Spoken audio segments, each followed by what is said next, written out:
রাস্তা তৈরি হয়নি বলছে, রাস্তা করা হচ্ছে, কিন্তু তৃণমূলের তরফে বলা হয়েছে সমস্ত কিছু হয়েছে। অবশ্যই আপনার যেখানেই দাঁড়িয়ে মনে হবে যে প্রচুর ডেভেলপমেন্ট হয়েছে, প্রচুর কাজ হয়েছে, আপনি ওই জায়গাটা থেকে জাস্ট 200 মিটার বাইরে যাবেন, ইস্ট ওয়েস্ট নর্থ সাউথ যেখানে আপনার মনে হয় আপনি ওখানে যান, আপনি দেখবেন ডেভেলপমেন্ট কাকে বলে। মমতা ব্যানার্জি কিছুদিন আগে এখানে এলেন, দেখলাম কোনোদিন আমি বাড়ি কোনোদিন এই রাস্তা এত সুন্দর দেখিনি, এখন মুখ দেখা যাবে মনে হচ্ছে। ওই রাস্তা থেকে আমার মনে হয় মমতা ব্যানার্জি অন্তত পক্ষে 5-6 বার আসা উচিত, এবারে এই রাস্তায় নয় ভেতরের রাস্তায় নিয়ে যাওয়া উচিত, যাতে ওইখানেও রাস্তাগুলো এবার ভালোভাবে ডেভেলপ হয়। না হলে তো ডেভেলপ হচ্ছে না, 5 বছর ধরে 10 বছর ধরে আমরা দেখে গেছি হয়নি রাস্তা। এখনো আপনি যদি ভেতর দিয়ে গিয়ে দেখেন, এই রাস্তাটা ছেড়ে মেন রোডটা ছেড়ে ভেতর দিয়ে গাড়ি ছেড়ে দিন, ঘোড়া ছেড়ে দিন, আমরা নিজেরা হেঁটে হেঁটে যেতে পারবো না। আমরাও চোখে দেখতে পাচ্ছি না, আপনার ক্যামেরাটা তো চোখ না, ওটা তো আর্টিফিশিয়াল চোখ।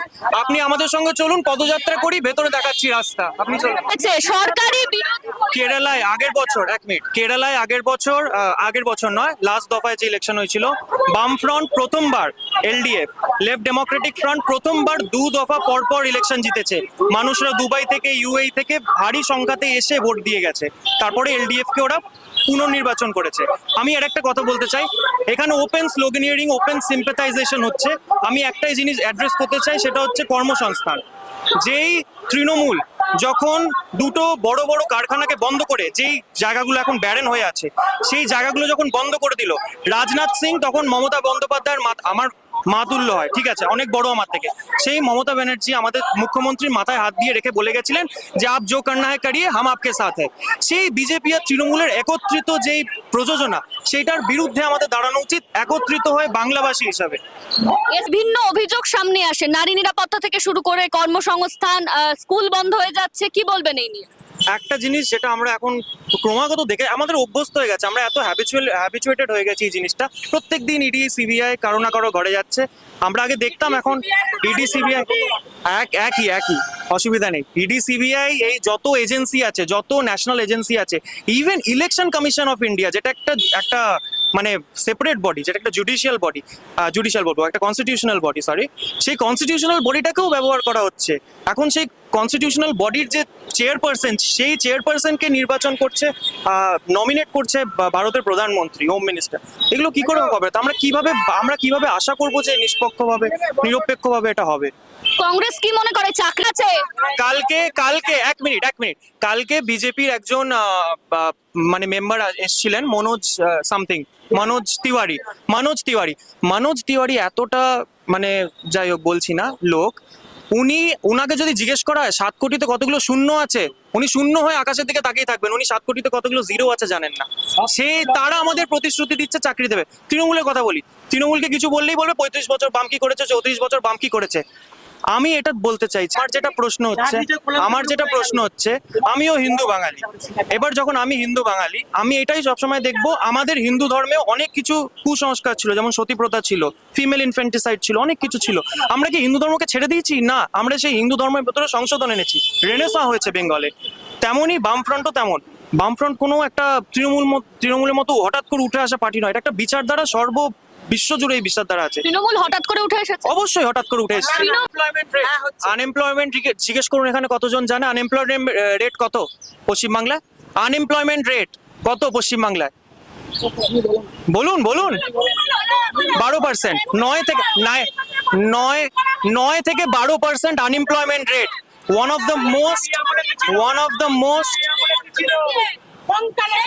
the unemployed state. আরে আপনাদের এত নিচে নেমে যেতে হবে যে আপনাদের সিপিএম এর সঙ্গে কম্পেয়ার করতে হবে? সিপিএম 15 বছর আগে শেষ। 15 বছর আগে শেষ। আপনারা এখন ওই ঢাক পিটিয়ে যাচ্ছেন। হ্যাঁ, স্লোগানিয়ারিং করুন, স্লোগান, ঠিক আছে। আবার জিতবে বাংলা নয়, আবার জিতবে বাঙালি। আমি অবশ্যই স্বীকার করছি, যেখানেই নির্যাতন হচ্ছে, সেক্সুয়াল অ্যাসল্ট বা রেপ, সেটা নিন্দনীয়, যেখানেই হোক সেটা। এখানেও হচ্ছে, পশ্চিমবঙ্গে এটা আমাদের স্বীকার করতে হবে, হয়েছে, ঠিক আছে।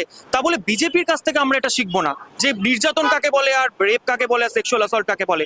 যেই পার্টি, যেই আরএসএস বিলকিস বানু কেসের যারা কনভিক্টেড না অ্যাকিউজড, আই এম সরি, ওদের যাবজ্জীবন কাটার পরে তাদেরকে সিপিএম যদি আসে তাহলে কি নারী নিরাপত্তা দিতে পারবে? আমরা আমাদের মানে যত শক্তি আছে তা প্রয়োগ করে আমরা নির্ভয়, আমরা অভয়। 34 বছরে তো নারী নিরাপত্তা ছিল না, এমনই তো অভিযোগ করা হচ্ছে? অভিযোগ তো অনেক কিছুই করেছে, বলছে 34 বছরে নাকি চাকরিও ছিল না। বিহার থেকে, ইউপি থেকে, ওড়িশা থেকে, তাহলে এখানে কি জন্য এসেছিল? ঘাস খেতে এসেছিল নাকি? জিজ্ঞেস করুন তো আজাদি তো একবার। হলো ওদের হিসাবে আজাদি তো পেয়েছি আমরা 2014 আফটার ওদের আসার পর। তো ওদের কথা ছেড়ে দিন, ওরা যে এত বড় বড় কথা বলছে, ইপস্টেন ফাইলের মতো একটা সিরিয়াস ইস্যু যেখানে ওদের ইউনিয়ন মিনিস্টারের নাম আসছে, ওরা কেন কোনো শোকজ করেনি, কেন কোনো ওনাকে বের করেনি? এতবার মিট করেছে, ইমেল এতবার করেছে, তো এত প্রমাণ থাকতেও কেন শোকজ করা হয়নি? এরা কেন আমাদেরকে শেখাবে কি রেপিস্ট? এদের পার্টিতে সব থেকে বেশি রেপিস্ট ভর্তি আছে। শুধু এটাই নয়, আমরা গুজরাটে যা দেখেছি, গুজরাটের প্রধান one of the prime IPS, prime minister আর তৎকালীন গৃহমন্ত্রী, সরি এখনকার গৃহমন্ত্রী, এক মিনিট ঠিক আছে, আমাদের প্রধানমন্ত্রী এবং গৃহমন্ত্রীর উপরে অ্যাকিউজ করেছে in stocking girls all over Gujarat. That is a prime, I mean, I would say example of being shameful. কি হচ্ছে এখন দেখুন, বাইরে যাচ্ছি আমাদেরকে বাংলাদেশি বলা হচ্ছে, বাইরে কালী মন্দির আছে সিআর পার্কে, কালী মন্দিরের পাশ থেকে মাছ বাজার উঠিয়ে দেওয়া হচ্ছে। আরে আমাদের বাঙালি আবেগের তোমরা এত বাজেভাবে একটা আঘাত করছো, তোমাদেরকে এখানে এসে দেখাতে হচ্ছে মাছ খেয়ে যে আমরা কতটা বাঙালি হতে পারি। এগুলো হচ্ছে বিজেপি করছে। এবার সেকেন্ড অফ অল, উন্নয়ন। বার্ধক্য ভাতা করা হয়েছে 6,000 টাকা। বর্ধমানে 100 ইউনিট অবধি বিদ্যুৎ সম্পূর্ণ বিনামূল্যে এবং 200 ইউনিট অবধি বিদ্যুৎ অর্ধেক দামে। এইগুলো নিম্ন যারা lower section of the society থেকে আসছে, ইকোনমিক সেকশন থেকে, তাদের এটা বেনিফিট করবে। আমাদের ব্যাপারটা হচ্ছে এক শ্রেণী ওপরে এক শ্রেণী নিচে এরকম করে থাকলে হবে না। এই জাতিবাদের প্রথাটা বিজেপি স্টেটে থাকবে, হিন্দি স্টেটে থাকবে, বাংলা এগুলো হবে না। কংগ্রেসের কি বলবে?